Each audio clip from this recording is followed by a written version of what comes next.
Buongiorno a tutti e buona domenica dallo chef Andrea Finocchiaro. Oggi per la rubrica I sapori della tradizione prepareremo le ravioline di ingredienti della ricetta. Per l'impasto 500 g di farina, 200 ml di latte, 50 g di strutto, 2 uova, sale. Invece per il ripieno abbiamo 500 g di ricotta di pecora, 250 g di zucchero e cannella.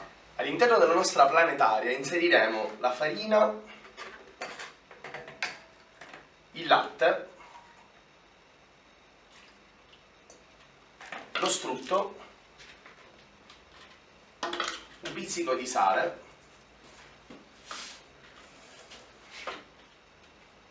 e le nostre uova.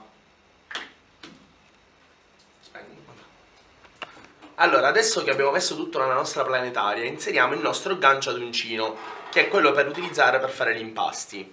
Mettiamo a modalità bassa il nostro impasto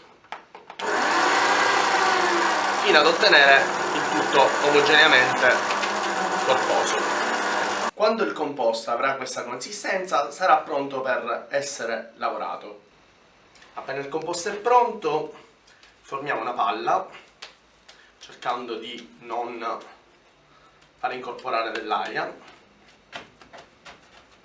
e avvolgerla o in pellicola trasparente o nella carta, in modo che non prenda ossigeno e non vada ad ossidarsi, e la facciamo riposare in frigo per mezz'ora.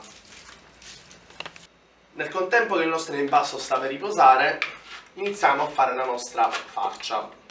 Prendiamo la nostra ricotta di pecora, addizioniamo il nostro zucchero all'interno, un pizzico di cannella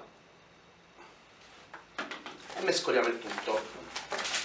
Allora, il nostro impasto è riposato. Tagliamoli dei piccoli pezzi, verrà molto elasticizzato. Facciamo delle palline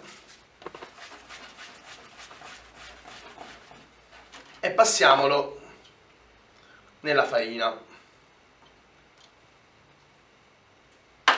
Dopodiché, con l'aiuto di un mattarello, iniziamo a stendere il nostro impasto.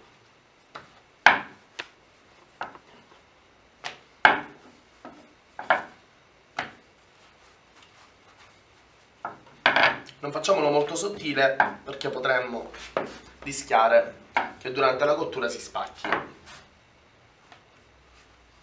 Con l'aiuto di un coppapasta richiamiamo dei dischi. Questa poi successivamente potrà essere nuovamente rimpastata e riutilizzata. Prendiamo la nostra ricotta, la mettiamo un po' al centro e con una forchetta, intanto chiudiamo le nostre ravioline e con l'aiuto di una forchetta iniziamo a fare delle piccole pieghe in modo da sigillare il nostro impasto all'interno.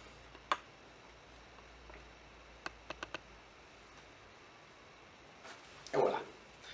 Dopodiché faremo friggere il tutto in olio caldo bollente. Cuocere fino a quando la doratura sarà perfetta.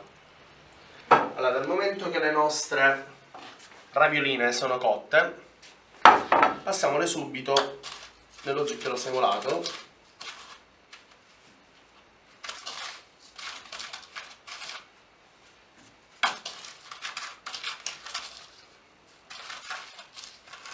e successivamente impiatteremo. Completare il tutto con un pizzico di cannella macinata.